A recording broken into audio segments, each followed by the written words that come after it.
మీ అందరికీ కూడా మన ప్రభు అయినటువంటి యేసుక్రీస్తు నామమును బట్టి మీ అందరికీ హృదయపూర్వక వందనాలు తెలియజేస్తున్నాం. ప్రార్థన చేసుకుని వాక్య పరిచర్యలకు వెళ్ళడానికి సిద్ధపడదాం. ప్రార్థన చేసుకుందాం. ఇంకెవరు మాట్లాడకండి. ప్రేయర్ చేసుకుందాం. మహాగణుడు, పరిశుద్ధుడు, నిత్య నివాసి, పరలోకమందు ఉన్నటువంటి మా తండ్రి, నీ ఘనమైన పరిశుద్ధమైన నామమును బట్టి స్తుతులు, స్తోత్రాలు, కృతజ్ఞాస్తుతులు చెల్లిస్తున్నాం.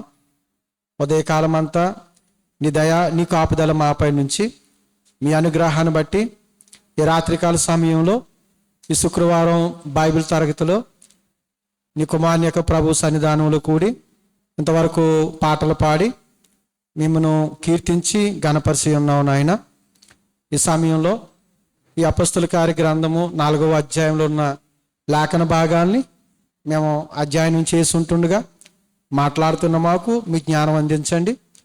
వినగల చెవులు, గ్రహింపగల హృదయాలు ప్రతి వారికి ఇచ్చి నడిపించమని, ఈ కూడిక ద్వారా మీరే ఘనత, మహిమ, ప్రభావాలు పొందమని నీ కుమారుడును మా రక్షకుడైన ప్రభు అయినటువంటి యేసుక్రీస్తు వారి పేరట వేడుకొనుచున్నాం తండ్రి. ఆమేన్.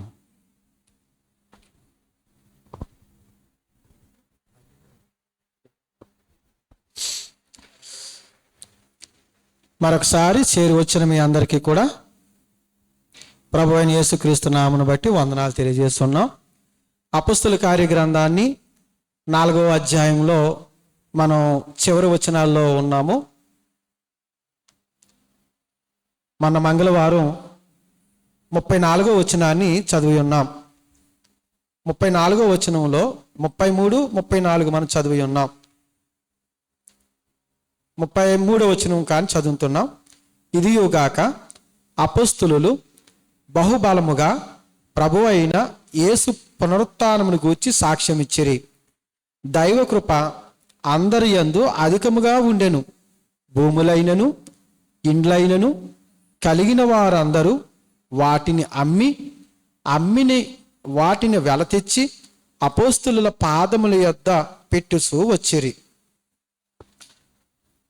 మంగళవారం 34వ వచనాన్ని మనం ధ్యానం చేసి ఉన్నాం. సంఘము యెరూషలేములో ఏర్పడిన తరువాత, క్రీస్తు ప్రభు యొక్క సంఘం అనగా రాజ్యము ఏర్పడిన తరువాత వారందరూ ఎలా ఉన్నారనేది 32వ వచనం చూసాం. చూడండి, 32వ వచనం. విశ్వసించిన వారందరూ ఏక హృదయమును ఏకాత్మయు గలవారై ఉండిరి. అంటే 3,000 మంది బాప్తిసం పొందారు. ఆ తర్వాత 4వ అధ్యాయము 4వ వచనంలో వచ్చేటప్పటికి వాక్యము వినిన వారిలో అనేకులు నమ్మిరి. వారిలో పురుషుల సంఖ్య ఇంచుమించు 5,000 అయ్యింది. అంటే ముందు ఎంతమంది? 3,000 మంది. అపొస్తల కార్యం 2వ అధ్యాయంలో చూసినప్పుడు పెంతెకొస్తు పండుగ దినాన క్రీస్తు ప్రభు సంఘం ఏర్పడినప్పుడు 3,000 మంది సంఘంలో ప్రవేశించారు. ఆ తర్వాత 4వ అధ్యాయంలోకి వచ్చేటప్పటికి ఇంకా సంఖ్య పెరిగింది, 5,000 అయ్యింది.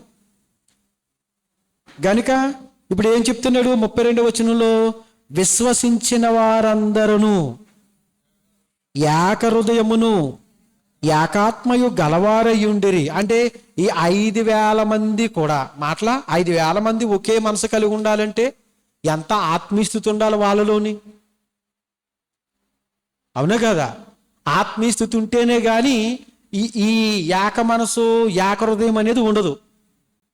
అందుకనే దైవ కృప అందరి మీద అధికముగా ఉండెను. దేవుని కృప ఆ 5,000 మంది అపొస్తలుల మంది కూడా దైవ కృప అధికముగా ఉన్నది. కాబట్టి వాళ్ళు ఏం చేశారంట? భూములైనను ఇండ్లైనను కలిగిన వారందరూ వాటిని అమ్మిన వాటిని వెల తెచ్చి అపొస్తలుల పాదముల యొద్ద పెట్టుచూ వచ్చిరి. దేవుని పని కొరకు వాళ్ళు ఏం చేశారు? తమ చరచరాస్తులను అమ్మి దేవుని పని కొరకు అపొస్తలుల యొక్క పాదముల యొద్ద పెట్టారంట. ఎందుకని? దేవుని సువార్తకు వినియోగించడానికి. వాళ్ళు తినడానికి త్రాగడానికి విలాసాలు పొందడానికి కాదు ఆ ధనం ఇవ్వడం అపోస్తులకి. దేవుని పరిచర్య కొరకు ఉపయోగించడం కొరకు విశ్వసించిన వారందరూ, వారు ఎవరంటే వాళ్ళు ఎవరైనా సరే, అందులో యూదుడని కానీ, గ్రీసు దేశస్థుడని కానీ, దాసుడు స్వతంత్రుడు, పురుషుడు స్త్రీ అని భేదము, అందరూ ఏక హృదయం. అంటే మొదటి శతాబ్దములో ఉన్నటువంటి క్రైస్తవులందరూ కూడా, విశ్వసించిన వారందరూ ఏక హృదయము ఏకాత్మయు గలవారయ్యుండిరి. అలా ఉన్నవారందరూ ఏం చేశారంటే, భూములైనను ఇండ్లైనను కలిగిన వారు వాటిని అమ్మిన వాటిని వెల తెచ్చి అపోస్తుల పాదముల యొద్ద పెట్టుసూ వచ్చిరి. వారు ఏమనుకున్నారంటే, ధనం మాకు శాశ్వతం కాదు, ఈ లోకం మనకు శాశ్వతం కాదు. యేసు ప్రభు వారు చెప్పినట్లుగా మన ధనం ఎక్కడ కూర్చుకోమన్నాడు? పరలోకములో కూర్చుకోండి, అక్కడ దొంగలు కన్నం వేయరు, అక్కడ మీ ధనం చెదపట్టదు అన్నాడు. అంటే పరలోకములో మీ ధనమును సమకూర్చుకోండి అంటే, ధనం సమకూర్చుకోవడం అంటే అర్థం ఏంటి? సత్క్రియలు చేయడమే, అంటే ధర్మము ఉపకారము చేయడమే. భూమి మీద మనం ధర్మము ఉపకారం చేయడమే మనం పరలోకములో ధనం కూర్చుకోవడం. అలాంటి సత్క్రియలు చేయడానికి విశ్వసించిన వారందరూ వారు ఏం చేశారంట? వారికి ఉన్న వాటిని అమ్మి అపోస్తుల పాదముల యొద్ద పెట్టుసూ వచ్చిరి. 35వ వచనం చదువుతున్నాయి వేళ. వారు ప్రతివానికి వాని అక్కర కొలది పంచిపెట్టిరి కనుక వారిలో ఎవనికినీ కొదువు లేకపోయాను. ఏం చేశారంటే వారు ప్రతివానికి వాని అక్కర కొలది, అంటే విశ్వసించిన వారిలో ఎవరికి ఏదైతే అవసరమైతే ఉందో అక్కర కొలది పంచిపెట్టిరి. వారు ప్రతివానికి, వారు అంటే ఎవరు? ఈ భూములైనను ఇండ్లైన అమ్మిన వారు ప్రతివానికి. విశ్వసించిన వారిలో కొంతమంది ధనవంతులు ఉన్నారు, కొంతమంది బీదవారు కూడా ఉన్నారు. ఈ వారు ప్రతివానికి వాని అక్కర కొలది, అంటే ఆ ఏక మనసుతో ఏక హృదయంతో ఉన్నటువంటి విశ్వసించిన వారిలో ఎవరికెవరికైతే అవసరాలైతే ఉన్నాయో ఆ అవసరాలకు అక్కర కొలది పంచిపెట్టిరు గనుక వారిలో ఎవనికినీ కొదువ లేకపోయేను. ప్రతి వానికి ఒక అవసరత ఉంటుందా ఉండదా? ఉంటుంది. అవసరాలు ఉంటాయి కనుకనే మనం ప్రార్థన చేసి, తండ్రి మాకు ఇది కావాలి నాన్న, మాకు ఇది దయచేయి నాయన మనం ప్రార్థన చేస్తాం. పేతురు యోహానులు యెరూషలేములో దేవాలయం దగ్గరికి వెళ్తున్నారు. పుట్టినది మొదలుకుని కుంటివాడైన ఒకడు యెరూషలేము దేవాలయం మెట్ల కింద కూర్చున్నాడు, అడుక్కుంటున్నాడు, వాడు భిక్షం అడుగుతున్నాడు. పేతురు యోహానులు దేవాలయం మెట్లెక్కుతూ పైకెక్కుతూ వాడిని చూశారు, ఆ భిక్షగాన్ని చూశారు. చూడగానే వాడికి కాళ్ళు లేవు. వీడేమనుకుంటున్నాడంటే, నన్నింత దీక్షగా చూస్తున్నారంటే నాకు వెండి కానీ బంగారం కానీ వేస్తారేమో అనుకుంటున్నాడు. ఎవడు? ఆ పుట్టినది మొదలుకుని కుంటువాడైనటువంటి భిక్షగాడు. అంటే వాడు అవసరం ఏంటి? తినడానికి అవసరం కావాలి, వాడికి ధనం కావాలి, ద్రవ్యం కావాలి, ఆహారం కావాలి. వాడు అదనుకుంటున్నాడు. కానీ పేతురు యోహానులు, వెండి బంగారములు మా యొద్ద లేవు గాని నజరేయుడగు యేసు నామమును లెమ్మని చెప్పగానే వాడు దిగ్గున లేచాడు. అవసరత అనేది ప్రతి వానికి ఉంటుంది గనుక ధనం కలిగినటువంటి వారు దేవుని యొక్క పనికి ఉపయోగిస్తే వారు భూమి మీద ఆశీర్వదించబడతారు. 112వ కీర్తన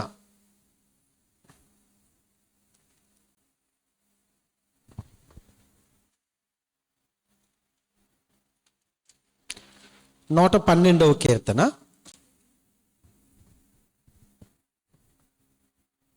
9-10 వచనాలు చదువుతాం. 9వ వచనం చదువుతాం. వాడు దాతృత్వము కలిగి బీదలకిచ్చును, వాని నీతి నిత్యము నిలుచును, వాని కొమ్ము ఘనత నొంది హెచ్చింపబడును. చూసారా, చాలు చాలు. వాడు దాతృత్వము కలిగి, ఎవరు? యెహోవా యందు భయభక్తులు కలిగిన వాడు, దేవుని యందు భయభక్తులు కలిగిన వాడు ఏం చేస్తాడంట? దేవుని మనసు కలిగిన వాడు ఏం చేస్తాడంటే ఇతరులకు దానం ధర్మం చేస్తాడు. చెప్తున్నారు చూడండి. వాడు దాతృత్వము కలిగి బీదలకిచ్చును. ఈ ధనవంతుడు, ఐశ్వర్యవంతుడు, దేవుని మనసు కలిగినటువంటి వీడు ఎవరైనా సరే వాడు ఏం చేస్తాడంట? కొంత ధనాన్ని బీదలకిస్తాడు. వాని నీతి నిత్యము నిలుసును. అలా బీదలకి తన ధనాన్ని, ఉపకారాన్ని, ధర్మం చేసిన వాని నీతి ఎలా ఉంటుంది? నిత్యము నిలుసును. వాని కొమ్ము ఘనత నొంది హెచ్చింపబడును. వాని కొమ్ము అంటే వాడు తలెత్తుకుంటాడనమాట.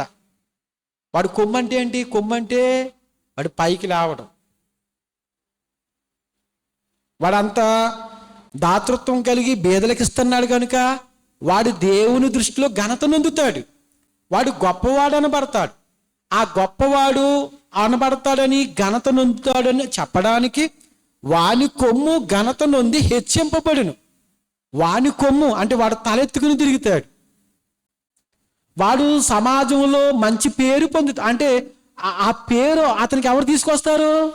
దేవుడు తీసుకొస్తాడు. ఎందుకని? అతడు బీదల పట్ల దాతృత్వం కలిగి సహాయం చేస్తున్నాడు కనుక. అంటే మనం దేవుని యొద్దకు వస్తున్నామంటే మనం ఇలాంటి మనసు కలిగి ఉండాలి అని కూడా చెప్తున్నాడు దేవుడు. మనం కూడా మన కలిగిన దాంట్లో దాతృత్వం కలిగి మనకంటే లేని వారికి మనం సహాయం చేయగలిగినటువంటి వారిగా మనం ఉండాలి గనుక ప్రియులారా చెప్తున్నాడు. తర్వాత మనం చూసుకున్నట్లయితే యేసు ప్రభు వారు ధనాన్ని దాచుకోమని చెప్పడానికి ఒక విషయం చెప్పాడు. లూకా రాసిన సువార్త 12వ అధ్యాయము, లూకా సువార్త 12వ అధ్యాయము 33వ వచనాన్ని మనం చదువుతున్నాం. లూకా సువార్త 12వ అధ్యాయము 33వ వచనాన్ని చదువుతున్నాం. మీకు కలిగిన వాటిని అమ్మి ధర్మము చేయుడి, పాతగిలిన సంచులను పరలోకమందు అక్షయమైన ధనమును సంపాదించుకొనుడి. అక్కడికి దొంగరాడు, చెమట కొట్టదు. చాలు. ఏం చెప్తున్నాడు ఇక్కడ యేసు ప్రభు వారు? ఏమండి ఇక్కడ ఏమని చెప్తున్నాడు అంటే మీకు కలిగిన వాటిని అమ్మి ధర్మం చేయుడి. మీకు కలిగిన వాటిని అమ్మి, ఇది కలిగిన వాటిని అమ్మి ధర్మం చేయడం అంటే ఎంతో త్యాగంతో కూడిన పని. ఇప్పుడు మనకు ఉన్న ఆస్తి అంతా బేదలకు మనం ఇవ్వగలదుమా? ఇవ్వలేం. ఇవ్వాలంటే ఎంతో త్యాగం కలిగినటువంటి మనసు ఉండాలి. అలాంటి వారు లేరు అని అనుకోకండి. ఇవాళ కొన్ని ట్రస్టులు పెడుతున్నారు. ఆ ట్రస్టుల ద్వారా ఏం చేస్తున్నారు? కొంతమంది ధనం, కొన్ని భూములను కూడా ఇచ్చేస్తున్నారు. అవునే కదా? చాలా మంది ఉపయోగపడుతున్నారు. అంటే ఎక్కడ ఈ వచనాలను బట్టి అలాంటివన్నీ ఏర్పాటు చేసుకున్నారు మనుషులందరూ. మన ధనం పరలోకంలో చేర్చుకోవడానికి ప్రభువారు చెప్పిన మాట ఏంటంటే మీకు కలిగిన వాటిని అమ్మి ధర్మము చేయుడి. మీకు కలిగిన వాటిని అమ్మి ధర్మము చేయుడి, పాతగిలిని సంచులను పరలోకమందు అక్షయమైన ధనమును సంపాదించుకొనుడి. ఏ ధనాన్ని సంపాదించుకోవాలంట? ఇప్పుడు మరి మన చేతిలో ఉన్న ధనం ఏ ధనం? క్షయమైన ధనం. ఇది నిన్ను కాపాడదు. ఇది నిన్ను దేవుని రాజ్యానికి అంతకంటే తీసుకెళ్ళదు. అందుకనే ఒకడు ప్రభు యొద్దకు వచ్చి, ప్రభువా నేను నిత్య జీవానికి వారసుని అవ్వాలంటే ఏం చెయ్యాలి అని అడిగాడు. అడిగితే ప్రభువారు నీకున్న ధనమంతా అమ్మి బేదలకిచ్చి నువ్వు నన్ను వెంబడించవయ్యా అన్నాడు.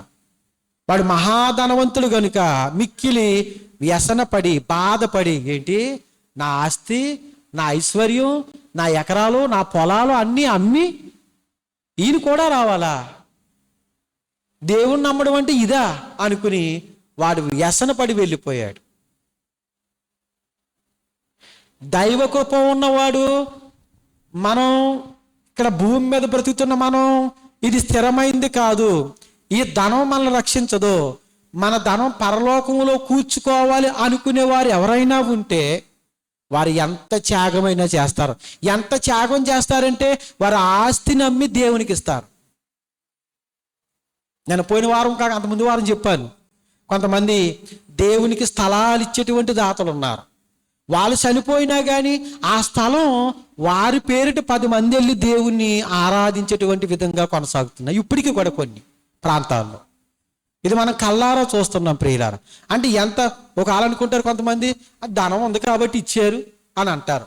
ధనం ఉన్నా ఇచ్చే మనసు ఉండాలి కదా. ధనం ఉంది, ధనం ఉన్నోడు డబ్బు తీయకూడదా? తీయలేడు.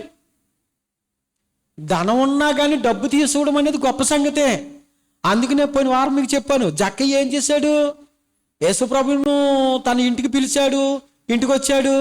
అయ్యా, నేను ఎవడైనా అన్యాయముగా ఎవని యొద్దైనా తీసుకుంటే 4 వంతులు ఇస్తాను, నా ధనములో సగం బీదలకు ఇచ్చేస్తాను అన్నాడు అతను.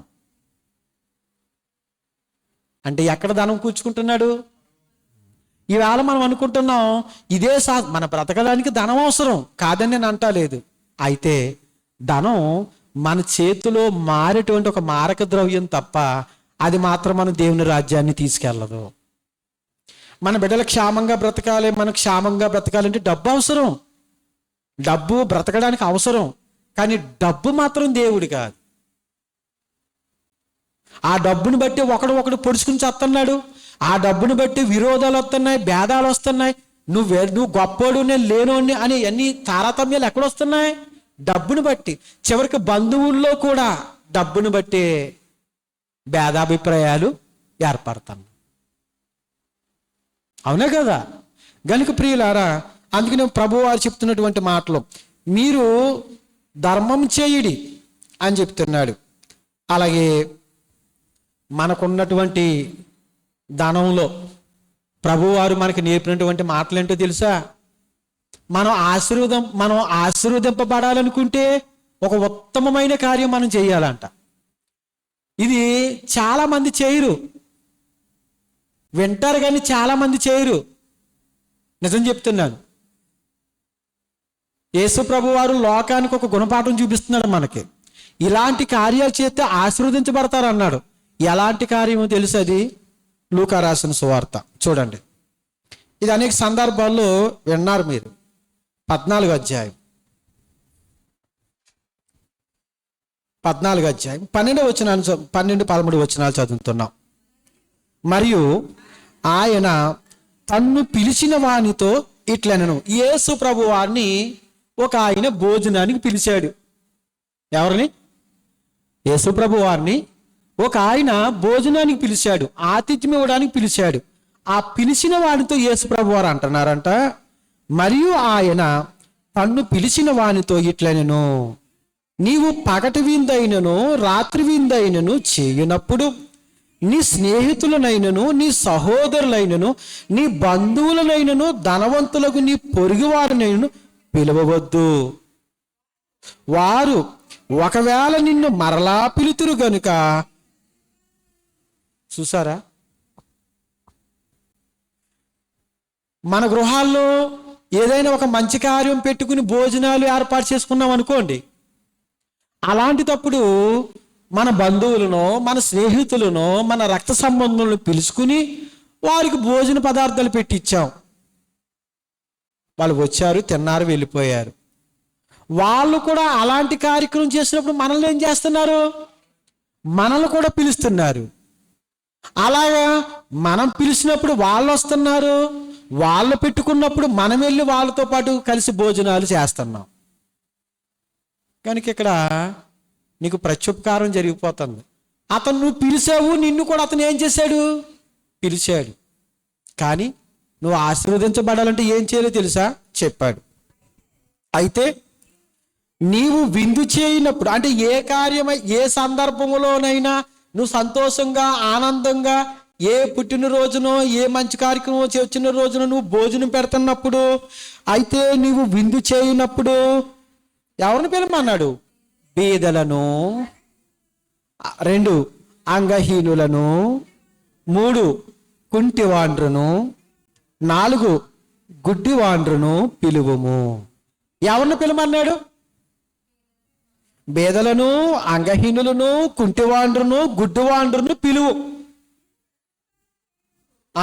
నీకు ప్రత్యుపకారము చేయుటకు వారికి ఏమీ లేదు గనుక. అది ధన్యుడు అంటే ఏంటో తెలుసా? ధన్యుడు అనే మాటకి ఆశీర్వదింపబడిన వారు. మనకి దేవుని ఆశీర్వాదాలు కావాలని అనుకుంటే మనం ఇదిగో ఈ కార్యం చెయ్యాలి. ఈ కార్యం చేస్తూ నేర్చుకోవాలి. మనల్ని మనం పిలుచుకుంటాం మంచిదే, మన స్నేహితులను, మన బంధువులను, ఇలాంటి వారిని పిలుచుకుంటాం మంచిదే. ఒకవేళ మీరు అంతమందిలో వాళ్ళు పిలిస్తే ఒకవేళ తక్కువ తరం అనుకుంటే, ఒకవేళ అయిపోయిన తర్వాత సాయంత్రం ఉన్న పిలువు లేదా వారికంటే ముందే పిలువు. అది మనకు ఆశీర్వాదం. అందుకని చూడండి, మనం సంవత్సరంకి ఒకసారి భోజనం పెట్టుకుంటాం. ఫస్ట్ భాగాన్ని తీసి బ్లైండ్ మ్యాన్స్కి పెట్టేవాళ్ళు. ఇప్పుడు ఈ 2 సంవత్సరాల్లో మనం దాని జాస్ మర్చిపోయాం. సంవత్సరంకి ఒకసారి మనం ప్రేమ విందు ఏర్పాటు చేసినప్పుడు కొంత భాగాన్ని తీసి అట్టుకెళ్ళి ముందు వాళ్ళకి పెట్టి మనం చేసుకునేవాళ్ళు, లేదా వాళ్ళకి పిలిపించేవారు. అవునే కదా? ఎందుకని? అక్కడ అందరూ కూడా మీ చేతులు అందులో, మీ ధనం అందులో వేస్తున్నారు కాబట్టి అది మనకు ఆశీర్వాదం అనే ఉద్దేశంతో పెట్టేవాళ్ళు. ఒకవేళ మీరు పర్సనల్గా ఏదైనా చేయాలనుకున్నారనుకో, మీరు ఇంటికి ఓ విధవరాలను, ఓ గుడ్డివాడినో, అర్థమవుతుందా, ఓ అంగహీనును పిలిచి భోజనం పెడితే మనకు ఆశీర్వాదం. నాకు ఆశీర్వాదాలు కావాలి అని అనుకునేవారు ఇలాంటి కార్యాలు చేయాలి. సర్వసాధారణంగా బహు తక్కువ మంది చేస్తారు. ఎక్కువ మంది ఇలాంటి కార్యాలు జరిగినప్పుడు మనము, మన బంధువులు, మన స్నేహితులను పిలుచుకుంటాము. కానీ ఇప్పుడు ప్రభువు వారు చెప్పినట్టుగా అంగహీనులను, బీదలను, కుంటివాండ్రును, గుడ్డివాండ్రును ఇలాంటి వాళ్ళు మనం పిలం. అయితే మొదటిగా మనం వాళ్ళకి ఎట్టేసి మిగతా కార్యక్రమం మనం చేసుకోవచ్చు. దేవుని ఆశీర్వాదాలు కావాలంటే మనం చేయవలసిన పనులేంటో నేర్పాడు ఇక్కడ. ఇప్పుడు చూడండి, వీళ్ళు ఏం చేశారు? వారు భూములైనను ఇండ్లైనను కలిగిన వారందరూ అమ్మి వాటి వెల తెచ్చి అపోస్తుల పాదముల యొద్ద పెట్టారంటే అది వాళ్ళ ధనం ఎక్కడ కూర్చుకుంటున్నారు? పరలోకంలో. వాస్తవం అది, అందులో ఏ మాత్రం అనుమానం లేదు. ఇంకా తరువాత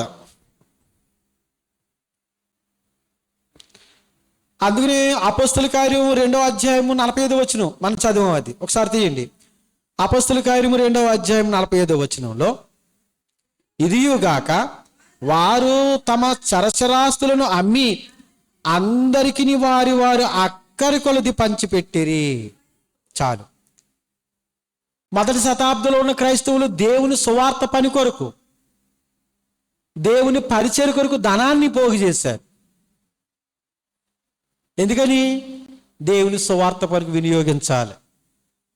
ఆ ధనాన్ని దేవుని పనికి ఉపయోగించాలి. అంత మాత్రమే కాదు, సంఘంలో ఎవరైనా బీదలు ఉన్నారనుకో, చూసారు వాళ్ళు ఏం చేశారు? ప్రతి వారికి వారి వారి అక్కర కొలది పంచి, అంటే వారి అవసరాల కొరకు ధనాన్ని పోగు చేసిన ధనాన్ని అవసరంలో ఉన్న వారికి సహాయం చేశారు.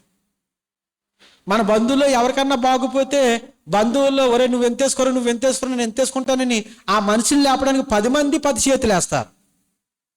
అలాగే దేవుని సంఘంలో ఉన్నవారు ఎవరైనా బీదవారిగా ఉంటే, అయ్యా మనం 100 రూపాయలు వేసుకుని 100 రూపాయలు వేసుకుని తలకొకలు తల వేసుకుని ఆ సహాయం చేద్దామనేటువంటి మనసు రావాలి. అది దేవునికి ఉత్తమమైన కార్యం. అర్థమవుతుందండి? అందుకని చెప్తున్నటువంటి భాగం ఏంటంటే, రోమిలికి రాసిన పత్రికలో కూడా ఇదే విషయం చెప్పాడు. ఒకసారి చూడండి. అపోస్తలుడైన పౌలు రోమిలికి రాసిన పత్రిక 12వ అధ్యాయము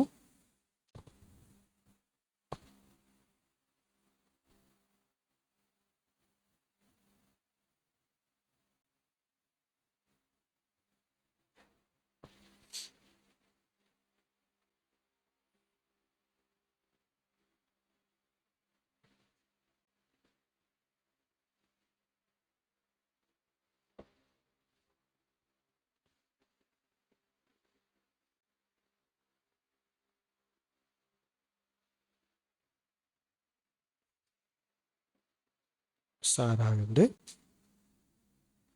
12 అధ్యాయము 13 రోమాపత్రిక. ఇదిగో చూడండి. పరిశుద్ధుల అవసరములలో పాలు పొందుసు శ్రద్ధగా ఆతిథ్యము ఇచ్చుసుండుడి. పౌలు గారు చెప్తున్నాడు. ఏమంటున్నాడు ఇక్కడ? పరిశుద్ధుల అవసరములలో అంటే ప్రభువులో ఉన్నటువంటి బిడ్డలు, ప్రభువులో ఉన్నటువంటి విశ్వాసులైనటువంటి మనం ఎవరికైనా అవసరాలు ఉన్నట్లయితే ఏమన్నాడు? పరిశుద్ధుల అవసరములలో పాలు పొందుసు శ్రద్ధగా ఆతిథ్యమిచ్చుడి.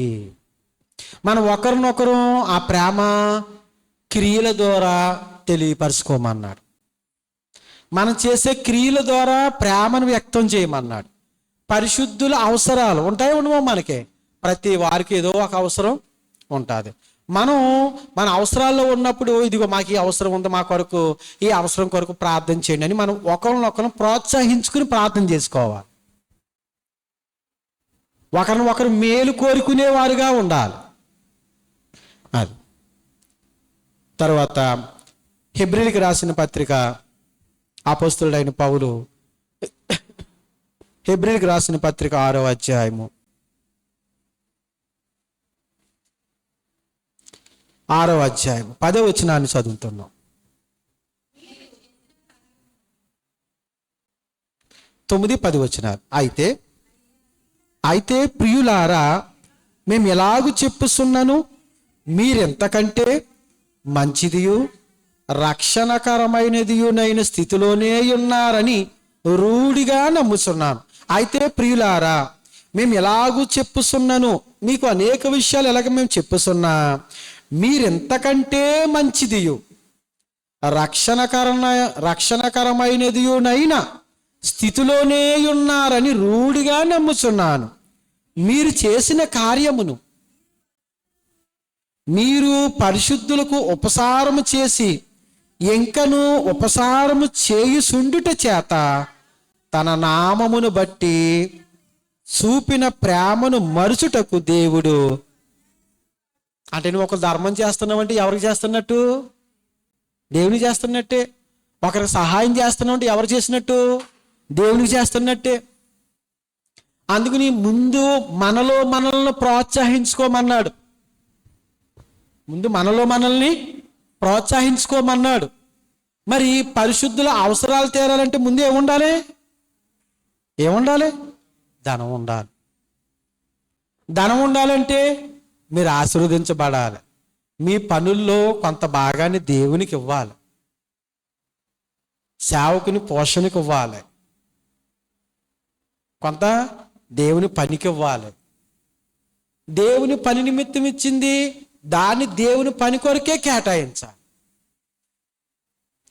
అపోస్తలులు విశ్వసించిన వారందరూ ఏక హృదయము ఏకాత్మ గలవారయ్యుండిరి. దైవ కృప అందరి మీద అధికంగా ఉన్నది కనుక వారు భూమి మీద ఉన్న వాటిని ఏమీ కూడా దృష్టిలో పెట్టుకోకుండా మన ధనం అక్కడ పోగు చేసుకోవాలి. మన ధనం. కానీ వాళ్ళ లోకంలో ఏంటో తెలుసా? ఇక్కడ ధనం లేకపోతే వాడు దరిద్రుడు. ఇవాళ భూమి మీద ధనం లేకపోతే విలువ లేదు మనిషికి. లోకం ఎలా చూస్తుంది? విలువలేని వానిగా చూస్తుంది. యేసుక్రీస్తు వారు ధనవంతుడయ్యుండి మన నిమిత్తం ఏమయ్యాడంటే ఆయన దరిద్రుడయ్యాడు. మనల్ని ధనవంతులుగా చేయడానికి ఆయన దరిద్రుడయ్యాడు. మనం ఆశీర్వదించబడాలంటే దేవుని వాక్యం ఏమైతే వింటున్నామో అవి మన హృదయాల్లో నాటబడాలి. అవి జ్ఞాపకం ఉంచుకుని మనం ఇలాంటి కార్యాలు చేస్తేనే ఆశీర్వదించబడతాం. మీరు చేసిన ఉపకారములు దేవుడు మీకు చేయడానికి అన్యాయస్తుడు కాడు. మీరు ఏం చేస్తున్నారో దానికి తగ్గ ప్రతిఫలం ఇస్తాడంటే మీకు. మర్చిపోకండి. మీరు దేవునికి ఇచ్చారా, ఖచ్చితంగా దేవుడు ఆ రుణాన్ని ఉంచుకునేవాడు కాదు. అది ఖచ్చితంగా మీకు ఇస్తాడంటున్నాడు. అందుకని అంటే ఇక్కడ మీరు చేసిన కార్యమును మీరు పరిశుద్ధులకు ఉపసారము చేసి ఇంకను ఉపసారము చేయుచుండుట చేత తన నామమును బట్టి చూపిన ప్రేమను మరుచుటకు దేవుడు అన్యాయస్తుడు కాడు. అందుకనే అపోస్తులందరూ కూడా, అపోస్తులతో పాటు విశ్వసించిన వారందరూ కూడా ఏం చేశారంట? 35వ వచనం, వారు ప్రతి వానికి వాని అక్కర కొలది పంచిపెట్టిరి గనుక వారిలో ఎవనికి కొదువ లేకపోయెను. వాళ్ళలో ఇంకేమి కూడా తక్కువ అనేది లేదు. మనం దేవునికి ఇచ్చామా, ఆయన మనకి ఖచ్చితంగా ఇస్తాడు. మన గుప్పులు మూసామనుకోండి, ఆయన కూడా ఏం చేస్తాడు? మనకి మూసేస్తాడు గుప్పులు. ఒకవేళ బిగబెట్టామనుకో ఒక్కసారే పోతాయి, దాతా ఒకసారి పోతాయి. మనకు వచ్చిన దాంట్లో దేవునికి ఇవ్వడం అనేది నీతి. అలాంటి ఇచ్చినది కొంత ఇలాగా ఉపకారానికి, ధర్మానికి మనం ఖర్చు పెట్టాలి. గనుక ప్రియులారా, 35వ వచనం, ప్రతి వానికి వాని అక్కర కొలది పంచిపెట్టరు కనుక వారిలో ఎవరికి కొదువ లేక. మనం కూడా దేవుని నమ్ముతున్నామని అంటూ వాక్యం వినడం, బోధించడం కాదు. ఏముండాలి? మనలో క్రియ కావాలి, క్రియ ఉండాలి. ఇలాంటి మాటలు సమాజానికి గమ్ముని ఎక్కో. దేవుని చూస్తే అపోస్తలులు ఎంత త్యాగం చేశారు, మొదటి శతాబ్దంలో ఉన్న క్రైస్తవులు ఎంత త్యాగం చేశారు. అలాంటి త్యాగం చేస్తే మీ పేర్లు ఎక్కడ రాయబడతాయి అన్నాడు? జీవ గ్రంథములో. గనుక వాక్యం వింటున్నటువంటి మనం దేవుని పరిచర్య కొరకు ధనాన్ని దాచి దేవుని పని కొరకు ఉపయోగిద్దాం. ఓపికగా ఉన్న మీ అందరికీ నా హృదయపూర్వక వందనాలు తెలియజేస్తాం. దేవుడి మాటలను దీవించును గాక. ఆమేన్.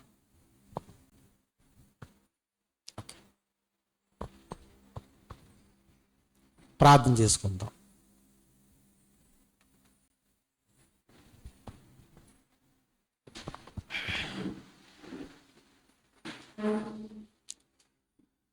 మహాగణుడు, పరిశుద్ధుడు, పరలోకమందు ఉన్న మా తండ్రి, నీ ఘనమైన, పరిశుద్ధమైన, శ్రేష్టమైన నామాను బట్టి మీకు స్తుతులు, స్తోత్రాలు, కృతజ్ఞాస్తుతులు చెల్లిస్తున్నాం.